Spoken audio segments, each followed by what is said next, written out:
La découvrabilité suppose que nous avons la maîtrise de ce que nous produisons comme contenu culturel et que nous avons des mécanismes nécessaires pour pouvoir protéger cette production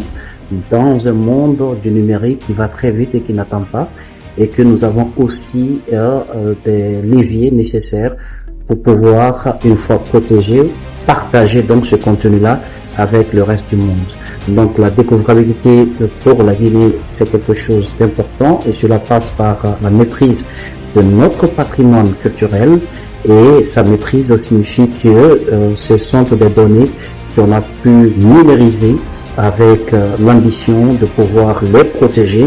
pour éviter que une fois sur le web, avec l'ère de l'intelligence artificielle, que nous puissions assister à une sorte d'altération de nos récits collectifs, de nos imaginaires collectifs, de nos identités culturelles. Et donc c'est une question assez importante sur laquelle nous avons échangé et partagé nos ambitions avec les différents participants. Nous avons pu avoir les expériences réussies de plusieurs pays à l'autre bout du monde et qui n'ont pas forcément les mêmes réalités que nous. En fait, il y a pas une francophonie, il y a des francophonies sur la question de la culture, parce que ce sont des identités propres qui s'attachent à des communautés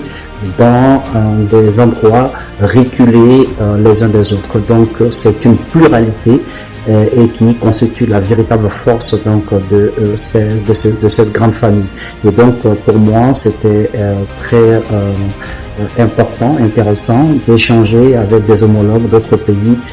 pour avoir un peu, prendre le pouls de l'atmosphère culturelle dans leur pays, les différentes politiques établies qui ont réussi et ce qui n'ont pas réussi, afin d'en tirer toutes les leçons et voir dans quelle mesure on peut, dans une volonté d'échange de bons procédés, agir en conséquence dans nos différents pays. Voilà donc l'importance de ces échanges avec des homologues venus d'autres contrées.